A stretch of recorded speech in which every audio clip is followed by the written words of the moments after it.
or you fuck when you're bored, because it's when you're poor and you seek pleasure, what's better than sex? And Africa's not a great example, because along with all that fucking comes AIDS, and AIDS runs rampant in Africa. I once heard a comedian say, dude, when I go visit Africa, I leave my dick at home. And as I say in my own stand-up, and I know this is going to piss some Africans off if you're listening, which chances are if you're in Africa, you're not, because you don't even have a fucking radio due to your poverty and strife. But anytime I make fun of African culture, especially when I was on Twitter, Africans would get mad at me because they hate the stereotypes that they're just all poor savages running around butt naked that lack human resources and they don't live in the 21st century. And I go on to say, I know there are beautiful African women out there, legit, purebred African women. But as I say, Ethiopian girls heads look like light bulbs. They got big heads with little necks. And I go, how come every time I go to Africa, every African bitch looks like Don Cheadle? So, but that's comedic purposes. I know there's beautiful women in Africa, but it's a needle in a haystack, because that culture is still, what's how you do it? Welcome to Africa. And so you're not planning on. And my boy is one of these dudes who I always used to say, his two talents was fucking and fighting. This motherfucker is the Mike Tyson of the streets, can knock anybody out and can fight his ass off. And he either should have been the next Mike Tyson or the next Lexington Steele, because this motherfucker lives to fuck. And I don't think he was really good at anything else. He tried to be a chef, which was laughable. He even went to college and got a chef's degree or whatever the fuck you need to be qualified as a chef. But I was like, nigga, who you kidding? Your dick gets hard when you fight, and your dick gets hard when it's time to fuck. I even think your dick gets hard while you fucking, while you fighting.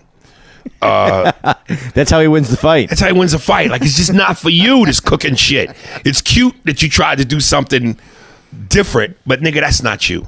Like, this is the one bitch whose pussy I can't knock out a lining, and I'm going, is my dick big enough? Am I girthy enough?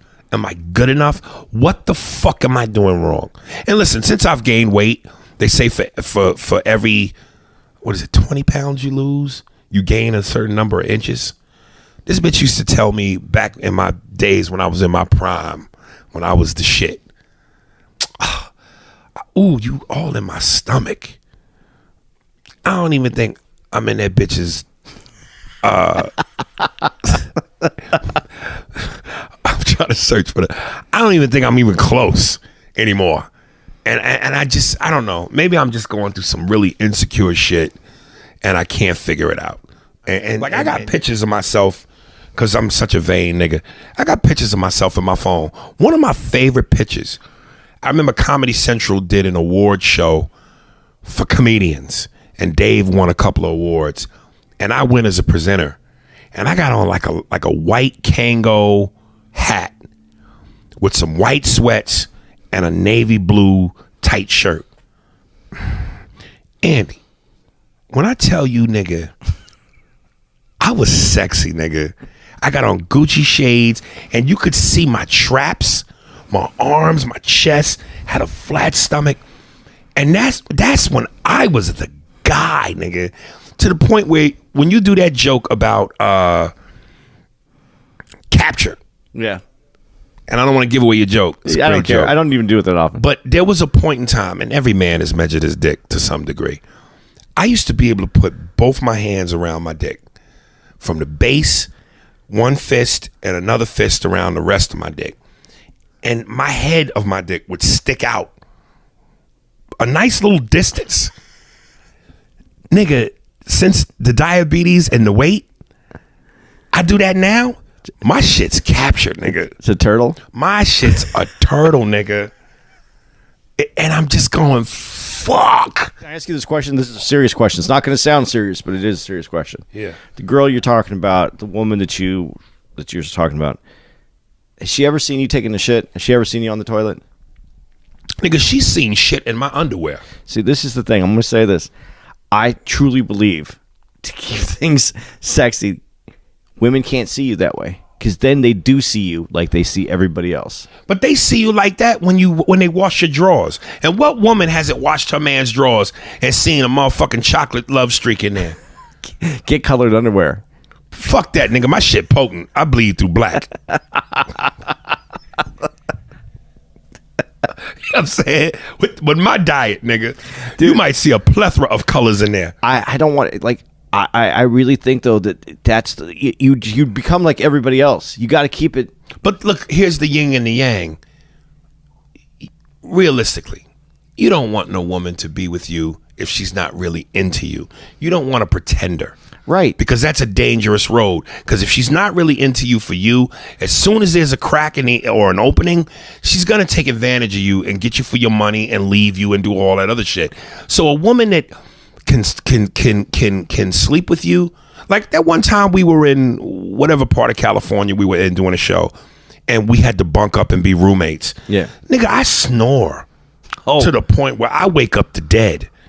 So when a woman can lay with you, hear you snore, you hot boxer, Dutch oven, clean shit out your drawers, and you not that attractive, your toenail, you don't get pedicures for a while, your toenails look like Detroit niggas' fingernails.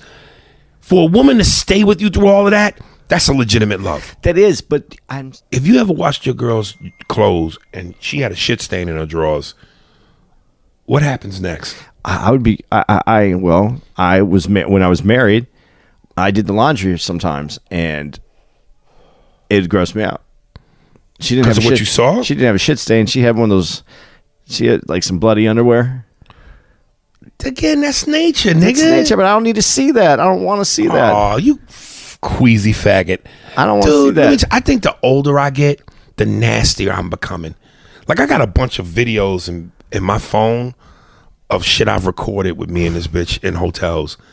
And I'm telling you, dude, one of the things that give me ultimate pleasure is burying my nose in a bitch's snatch and inhaling till I can feel all my organs shift up to my throat.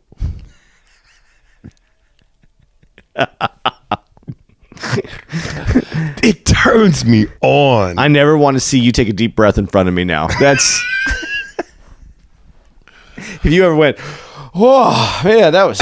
I'm just gonna throw up right there. But what I am saying is, shit. This is her calling me right fucking now. She can hear the podcast. She can hear it through the wavelengths of the air. When I inhaled just now, her booty sense. You want me to put this on pause? Yeah, put it on pause.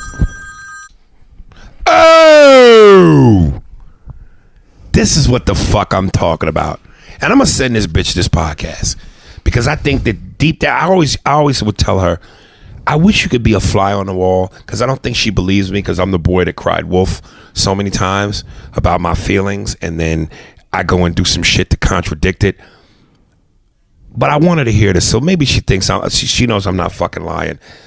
Like, dude, do you know that is the fucking fuel to my soul? Her calling me just now and saying what she said, like, that's the shit I fucking crave. Just show daddy some love. You sound better right now. Just show daddy some love. Let me show you something. I think I did about 3 episodes, and I played this character who was supposed to look after his son, who was like this young whippersnapper, snot-nosed kid who was getting in trouble. And his son ended up getting locked up in the same jail that I was in. I saw your episode. You saw it? Did you? Yeah. And I was supposed to be looking after his son. And at one point, my death was a bomb went off in the prison yard. And I'm doing a death scene. And I never done a death scene. So I'm just, I don't want to ham it up. So I'm trying to figure out how to die. So he's leaning over me, and I'm breathing hard. And my eyes are open, and I'm dying. And I guess I went on a little bit too long. But then he just looks at me and he goes, die now, die. And I go, oh, okay. So there was that experience. But going to King of New York, especially when you go back in the 80s and late 70s, like Charles Bronson, especially those movies, like Death Wish. When you got to Death Wish 2, 3, and 4, white people's depiction of what street niggas are sometimes becomes so cartoonish that you go, come on, man, that ain't real. They give niggas names that niggas ain't never had. Ice Pick, Crowbar. Get him, Crowbar. I'm Ice Pick, bitch. And I'm like, what nigga is named Ice Pick and Crowbar? Don't you know R. Kelly shit. Yeah, next week. Yeah. Next week we'll get Dave all this. Chappelle said the funniest shit, though. Long story short, he talked about how R. Kelly's goons approached him in Chicago. Right. And R. Kelly came up to him and said, hey, man, how you gonna make a video about me pissing on bitches? And Dave went, nigga, how you gonna make a video about you pissing on bitches? And Neil Brennan on The Breakfast Club said the funniest things. He was like, Kelly's goons approached Dave's goons, and the goons negotiated. That was great. I thought that was great, but I didn't know that Chappelle had goons. Every nigga got goons, dog. And the higher up on the ladder you get and the more successful the money you got, you need goons, and niggas want to be your goons. It's a paycheck. I told you, I had to hire that dude in Memphis. Yeah. Niggas was, I thought it was going to get real. I'm going to have to start lifting weights. There it is. I really, real quick. Here we go. Patrice said something about. Before I get into Patrice, the Indian accent, and I say this in my stand-up, is the most horrendous, god-awful accent known to man. You don't like that?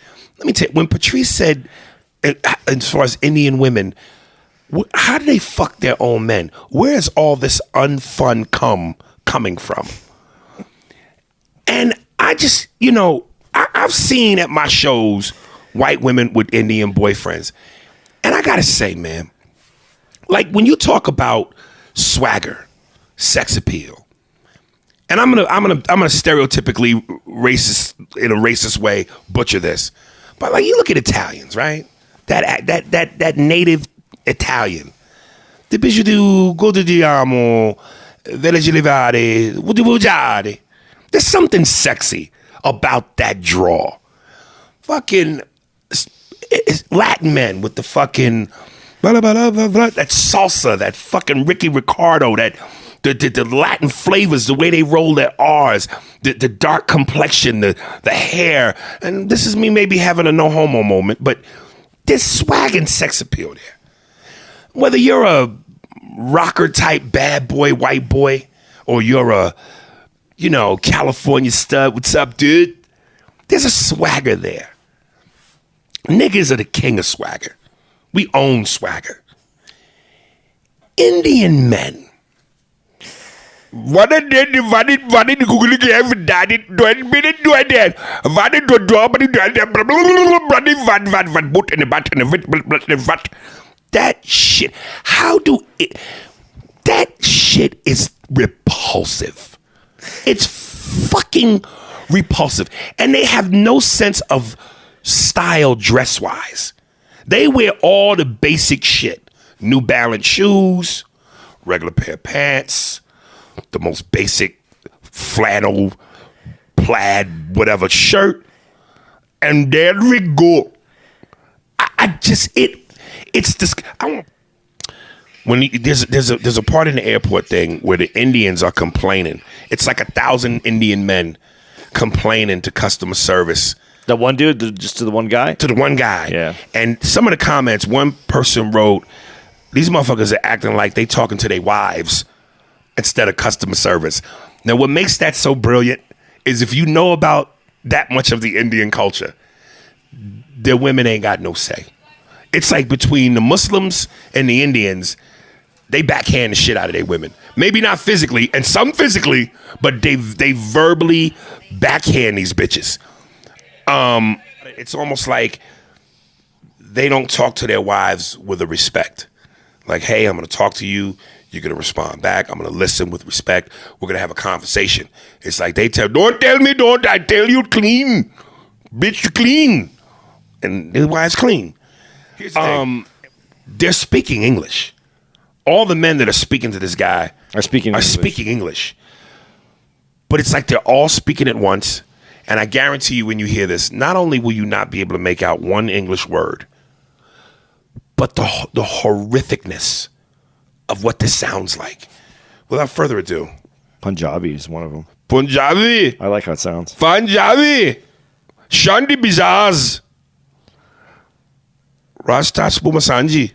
What I can't even remember the name I use in my joke. Bengali. Rastash Masaji. Okay, so here.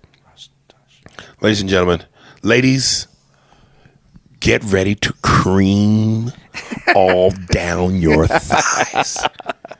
You are going to have almond milk all down your thighs. We can do anything. Late चल रही है 9:55 का departure maintain तो 9:35 का क्यों miss किया? मैं क्या कह रहा हूँ? What is the claim people are facing? मेरी को. No, what is your problem? You tell na. What is your problem? You tell na. It's 4.5 hours late. 5:55. 4:55. It's 4 hours. It's 4 hours. It is not 2.5. Yeah, it's not 2.5 hours. Admit that. We are admitting. We are not denying. Okay. We are not denying anything. Sir. Admit it. We are admitting that, sir.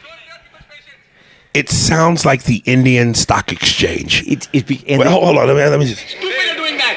Sir, it's absolutely downright stupid that you haven't compensated people. You have to compensate. You have to. We can't compensate. You have to. It is bloody in the law. If for more than 2 hours, they're supposed to get food. Who are the up? I heard stupid. you have to. You have to.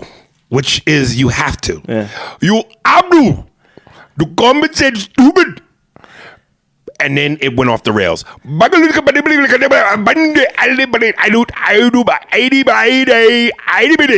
I understood stupid and compensate. Those were the only 2 words I got. If there are any women out there who listen to this podcast and who heard what you just heard, tell me how wet your pussy is. You are creaming in your undergarments. There is a melted Milky Way all in your drawers. Milky Way. This is disgusting. That was the most. But I'm talking about the nougat. You ladies, I can feel the nougat all down your thighs. You've got to. You can't do it, stupid. Come in. That is horrific. Like, you know what I'm saying? Like, I from watching the Sopranos, I think they call bathroom in Italian pigiadu. What's your pigiadu? But you know, pigiadu. And the way they talk in that rhythm. And again, I'm stereotypically the pigiadu game. Do the viaggi. What did you do? There's a beautifulness to that. Like you're playing a harp. The Indian is just, it feel like you just knocking shit over in a room and, you know, destruction. This is Africa. And so we the originators of we the purest big dicks. These are the niggas in their purest form. So the makeup artist who did makeup for Mad TV, I went out and had her get me a prosthetic dick of one of the most popular gay niggas in porn. And I'm not exaggerating. They made a mold of this nigga's dick. It was your forearm with 5 more inches. This motherfucker was girthy and long. I'm not fucking bullshitting. It was a fucking elephant's trunk. So at the end of the skit, I take the shirt off, I pull the zip, but then I pull this monster cock out.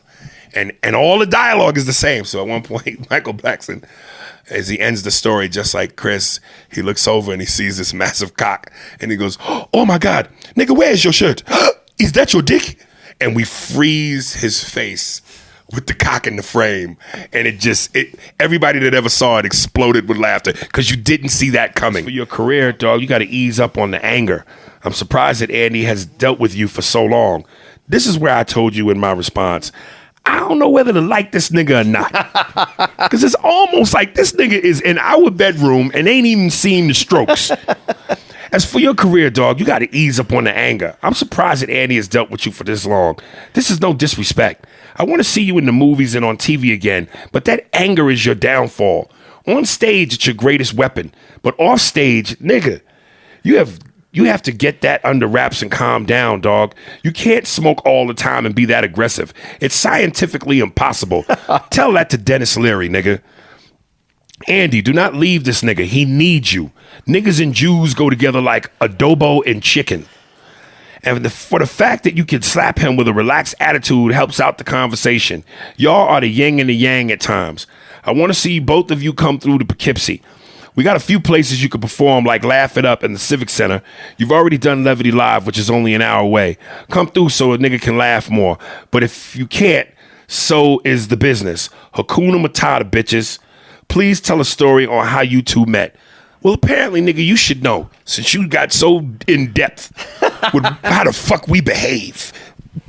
God damn it. Thank you, Ann. Like, I like this nigga, but how dare you? Phone call from something that's going on in my house. Right. And I put the pause. I put the. You talking about this part you don't want to air? No, we can air this part. Right. But Steve's going to cut out the part where you. With the phone call, right? Yeah.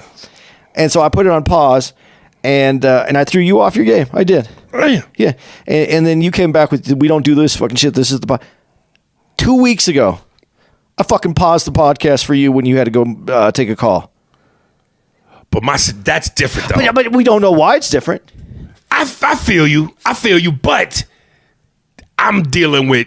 I understand that. You know what I mean? I understand. My missed phone call could be life or death. I'm trying to sell my house, and this dude's working on my house. I didn't know if he fucked some shit up, so I had to stop. Yeah, that's white problems. Motherfucker fucking with your house. I'm white. Fair enough. This is the problem. Right. Do you have an anger issue? When the fuck do I come off angry? You don't. I don't think you come off angry. I think the perception of you is angry, though. But again, it ain't like I'm walking down the street kicking white babies in the face when they pass me, or, spitting on priests. Like, what I am quiet. I mind my business. Yeah. And only when people approach me do I put on a scowl for the first 7 seconds. Because I'm going, if you approach me wrong, I'm going to need this scowl. If you approach me right, I'll flip it and become Wayne Brady. No, but I don't know what your intentions are. Let's buy some shirts. This February was rough for me. I didn't sell much. I have 2 kids. They're hungry. You guys should feel honored. You got this podcast was a lot longer.